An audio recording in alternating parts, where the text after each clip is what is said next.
morning, everyone. Shavua Tov. It's really, really great to be here with all of you. I think for my wife and I, and for all of the staff at Emet, the highlight for us is when we get an opportunity to see each and every one of you. We don't always get a chance to see each other, and we like to say that Emet is a family, and it really is a family. I would like to think a very functional family. It's a family that cares about each other, that looks out for each other, and when we have these opportunities to share experiences together, events like this, it really is very meaningful for us, and I hope for all of you as well. I want to give a very big thank you to Shai Yunayev, Emet's couples director, HR director, who organized, together with his team, from the admin team at Emet, all the details of this event, and I literally just show up as a guest. Thank you, Shai. Really appreciate it. And I want to give a very special shout out to all of the Emet staff who are here. I'm not going to mention everyone by name. Baruch Hashem, we're over 24 staff members. And I want to say Rabbi and Mrs. Kigel are not here tonight, but for a very good reason. They are in Israel right now, recruiting new staff to join the Emet team for September. And they send their best wishes to everyone. As many of you know, Emet is now on a mission to 3x, triple the entire reach of the organization over the next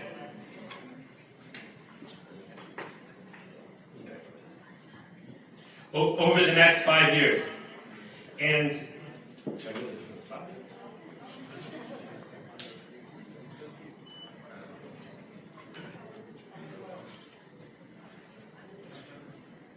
Rachel, is the echo because of the light? Yes. No, you can turn the volume on that thing. Okay, sorry about that.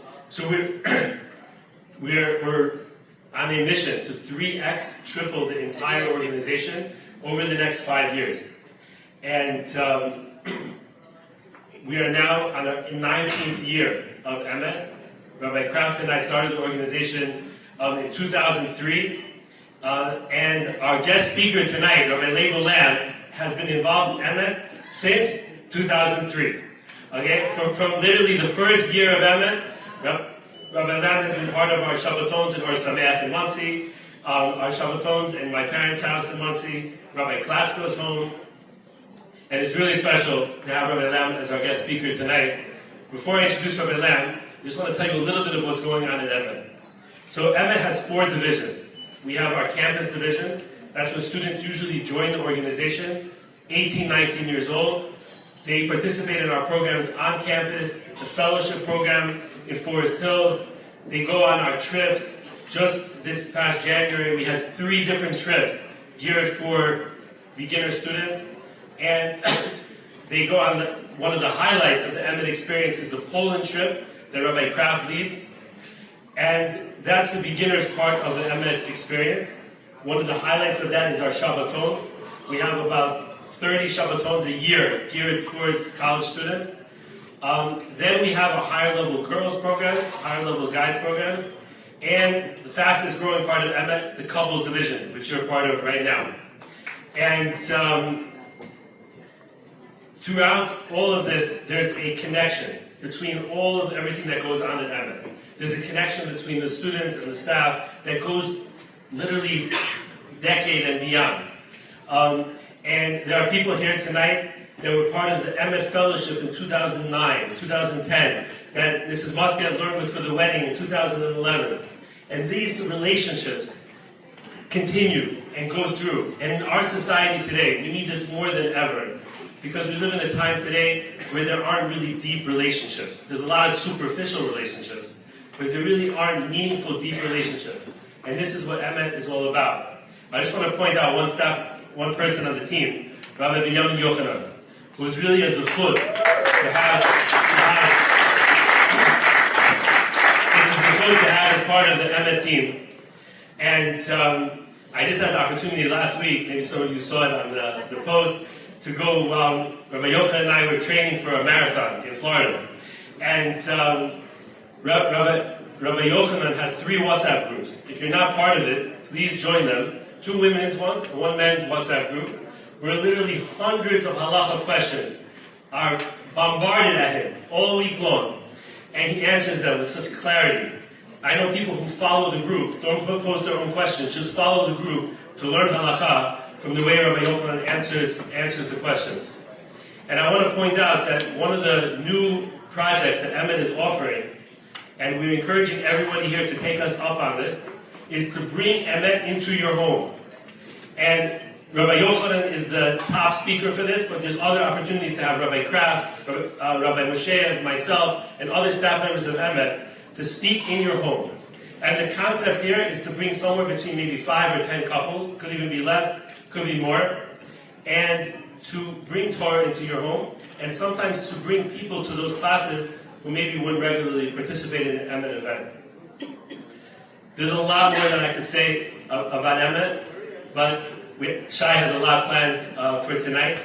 I will just give a shout out again to the whole Emet team. I want to give big hakarat hatov to Hashem for allowing us to do this work. I feel blessed to be able to work in outreach, to be able to work with the most amazing students in the world, the most amazing students in the world. When we speak to other rabbis at conventions, Rabbi Kraft and I, we're like, Emet has the best students in the world.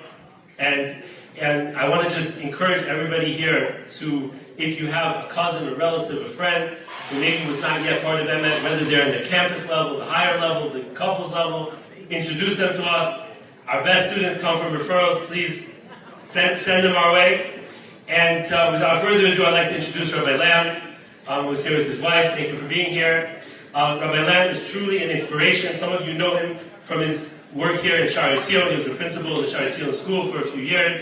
Rabbi Lamb is a person who inspires just by his being. There's an energy that just comes out from him, and he loves the Jewish people, and he's passionate about what he does. He educates and travels all around the world, teaching Torah, teaching Jewish ideas and concepts. I believe Rabbi Lamb was a college football player. Okay, so he can hold his own. Not just in Gemara, but Rabbi Lamb, please, without further ado.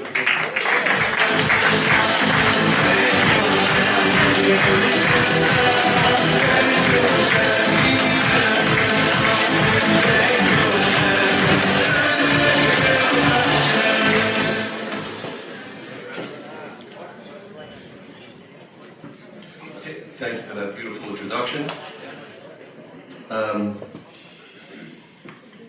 You're all doing the right thing.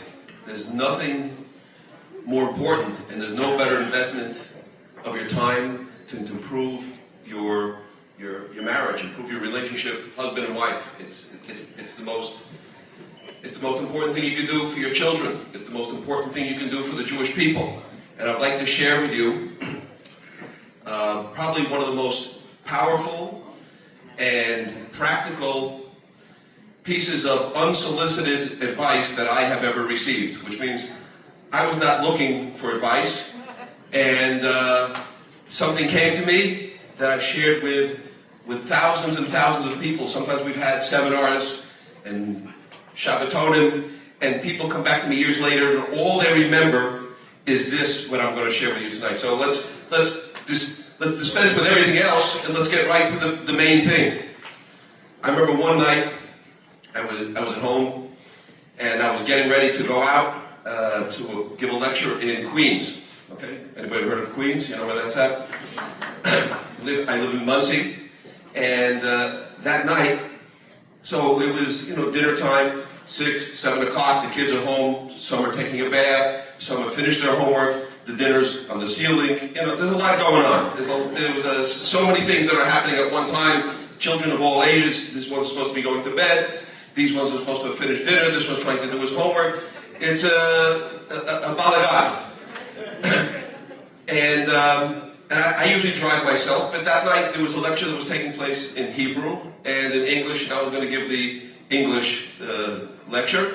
And there was another Rabbi Simcha Cohen, who was coming from Eretz Israel. He's going to give in Queens a lecture in Hebrew, in Ivrit. So we had a driver that was driving Rabbi Simcha Cohen, and they came to pick me up.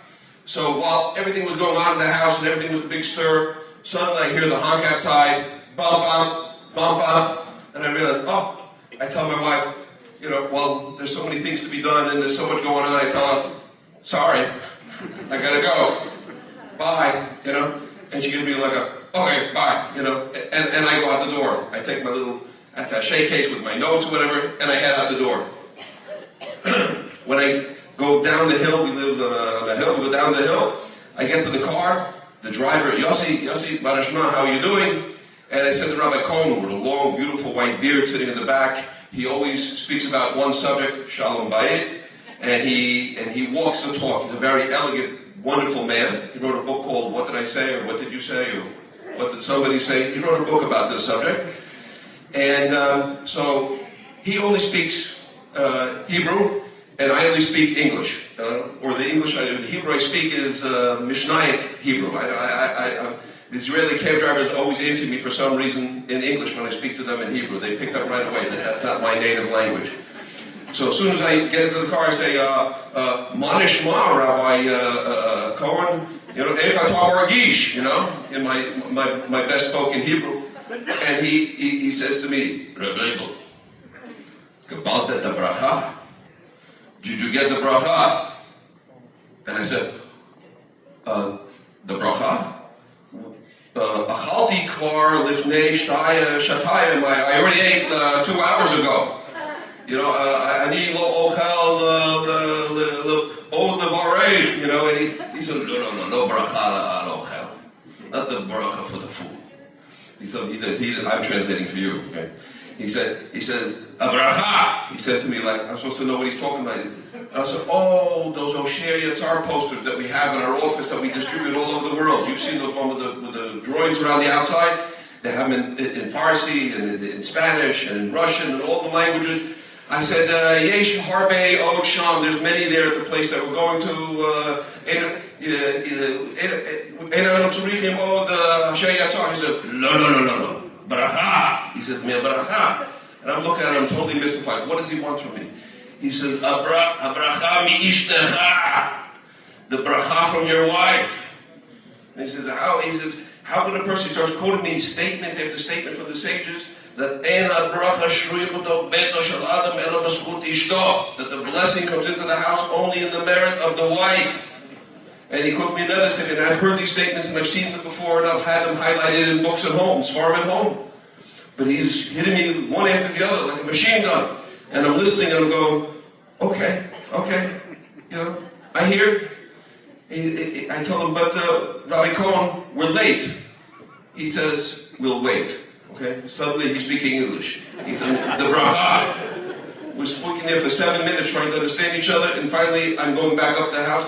I climb the hill like a sheep, and I go and I knock on the door at my house. That's what you do before you enter your own house. I knock on the door, and I open the door and I come in. There's a split level house with a railing up above, and suddenly my kids come running out and they say, Ima, Abba came back home.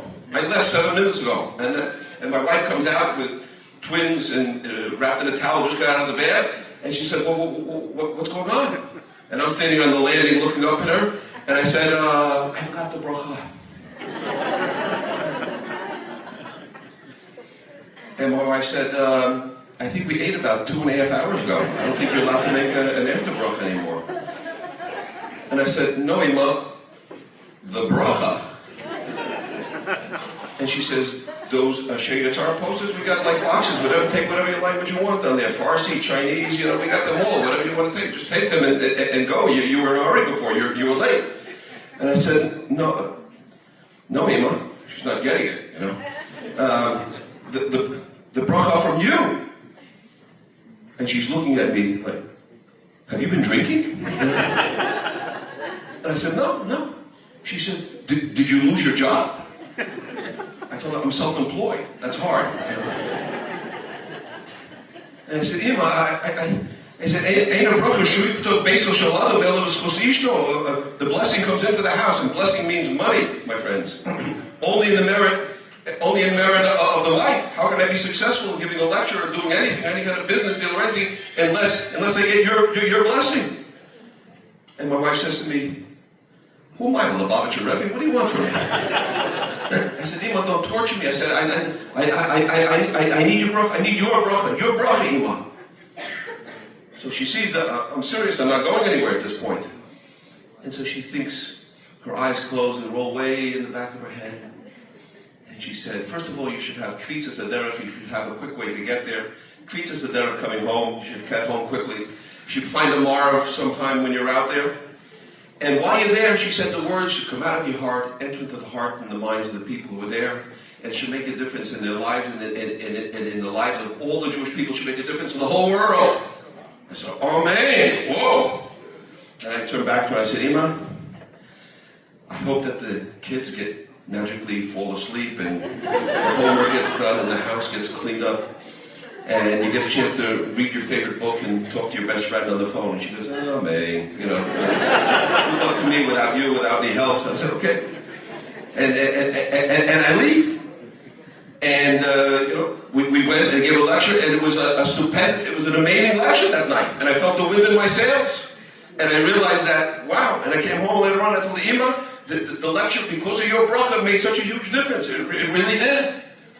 And because of that small piece of advice that I got from Rabbi Cohen, it came out that I don't go anywhere, and my kids don't go anywhere. I'll pull over to the side of the road. I'm about to go into a lecture. I'm about to give a class. I'm about to start something. And I said, "Ima, to need bracha, give me the bracha. I need the bracha. I can't do anything unless I get the blessing from my wife." And the beauty of it is that we're always together, even if we're working in different realms and different domains. We're doing things together, even when we're separate, and it's beautiful.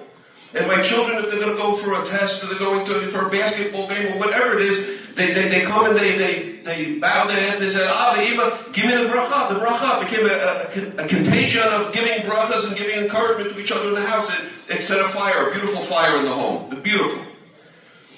And it even went so far that one of the famous lecturers in the Jewish world, who used to come to my lectures and sit and take notes, he handed me a tape one day. And in this tape, he's saying that he heard from me, that this guy, that if you get a bracha from your wife, it's going to make a big difference. It put winds in your sails. So he said he started following that practice, and he used to come to my lectures, and now my merit became that I would come and substitute for him once in a while. He took off like a rocket ship. And he made a difference in the whole world, and he said it all became because he started getting a bracha from his wife. And he became so influential that I even came to him and I said, "Maybe I can get a bracha from your wife too?" And he said, "No, Rebbe Levi, you got to get a bracha from your wife, I get the bracha from my wife."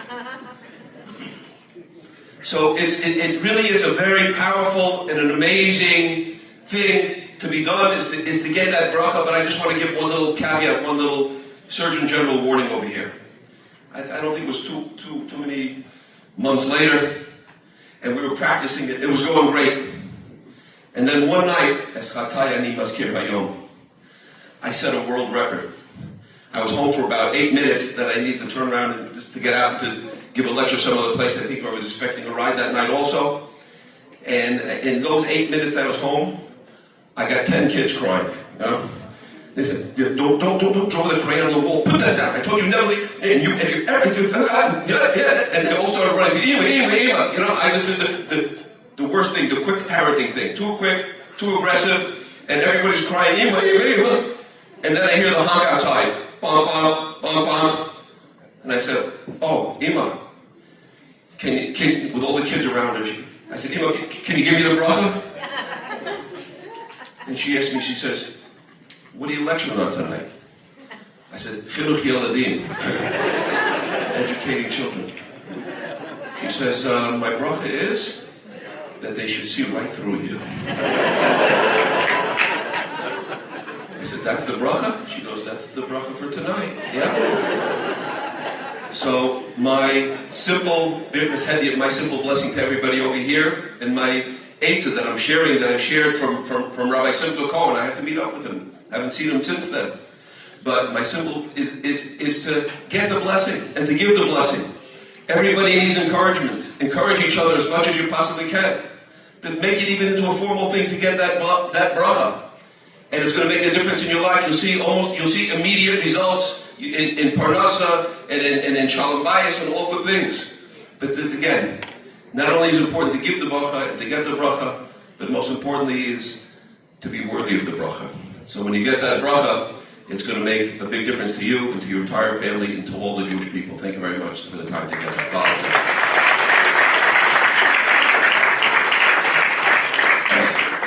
Thank you, Rabbi Lam. I just want to share a short idea with everyone tonight that I think you will find meaningful. Last week when I was at this conference, Rabbi Dr. Akiva Tatz, spoke about the topic of happiness. And this is a topic that's close to my heart. I'm actually working on a book, the early stages of a book about this topic. And Rabbi Lam is actually, Rabbi Tatz actually just wrote a book about Shabbos and holidays. It's going to be in the bookstores in the next few weeks, and it's about 50 pages regarding the topic of happiness. So I just want to share with you a brief idea that he said and how I think it relates to all of us. So, he made a very interesting observation. And he said that in life, we strive to accomplish a goal. We're excited to accomplish something. If you tell a person all that effort that you're putting in, but you're not going to get to your result, you're not going to accomplish it. Let's say you're building a house, or a family, or whatever you're doing, you're not going to get to that goal. The person will lose their motivation. Because the motivation is because we are striving to accomplish something. We as human beings, we are extremely motivated. And it actually gives us joy to overcome gravity, so to speak, to overcome our challenges, to work against all odds and accomplish amazing things. So if you were told that you're not going to reach your destination, you would lose hope and lose that desire to move forward. But the interesting thing is that when you get to that destination, the real enjoyment is the process that led you up to there. All the steps that brought you to that final point is really where you get the satisfaction. So it's a little bit interesting, right? Our enjoyment, our happiness is because we're reaching towards a goal. But ultimately, when we reach the goal, it was the process and the effort and the steps that we took to get to that goal that really we look back at and say, wow, that was meaningful.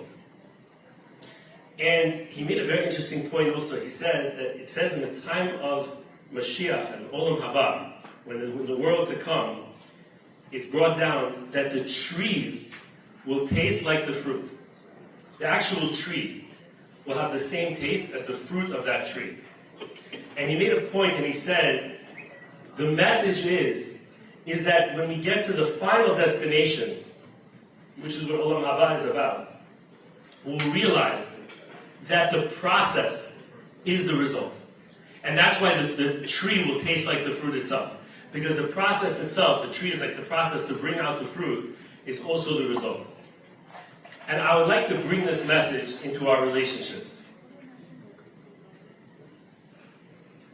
In our lives, we often get frustrated by situations that go on.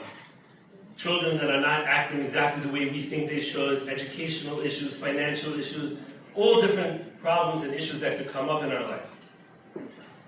But I believe that we need to keep our mind not just on the ultimate goal, but also realize that the process is really so important as well.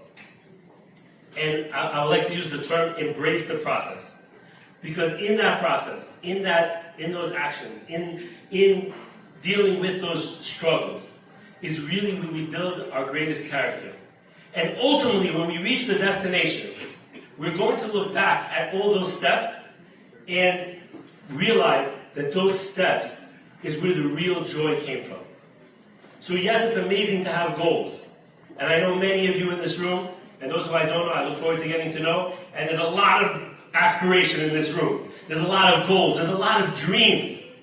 And it's amazing to have dreams. It's amazing to have unbelievable goals of building and creating and doing.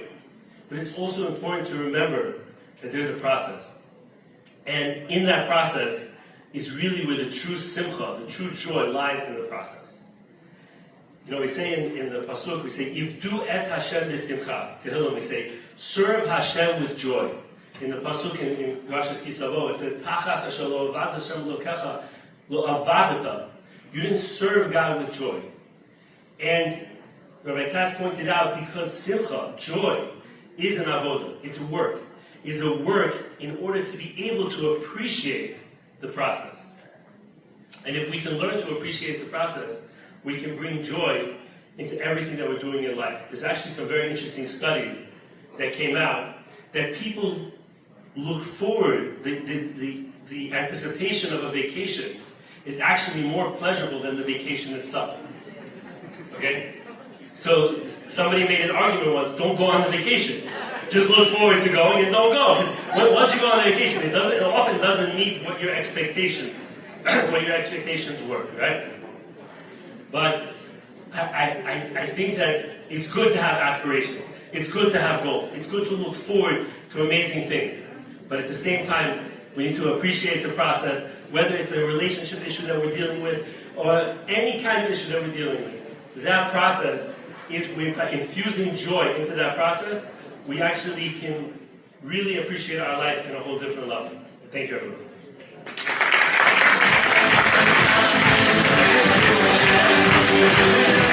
All right, thank you, Rabbi Ruderberg. Is everybody having a good time?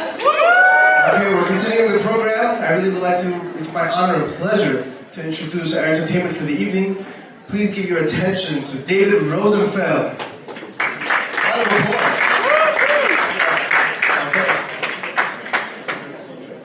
Okay, David will be ready in a few minutes.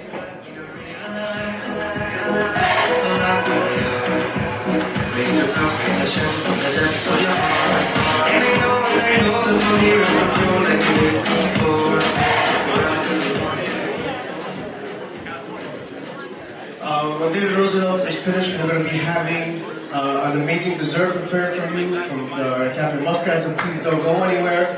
I also want to be able to thank our DJ Alon, so much. Thank you so much for being here and for supporting us. Thank you so much for the music.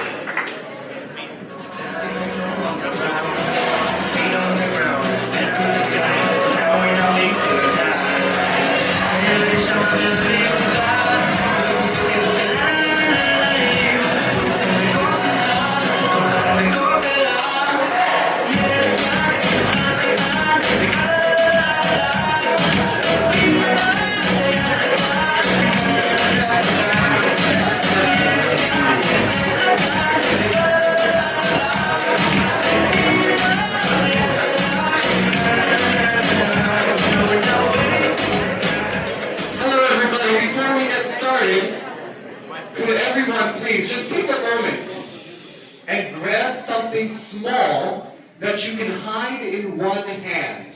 If you look around in your pockets, you might find chapstick, you might find lipstick, you might find a Listerine, you might find a bobby pin on your head. You probably have two and can spare one for a moment. If you have a crumpled up tissue, literally anything that's small that you can hide in one hand. I'm going to give everyone just a second to find something. If, for some reason, you don't have anything small that you can hide in one hand, please raise your hand. I'll come over and I'll give you a tissue.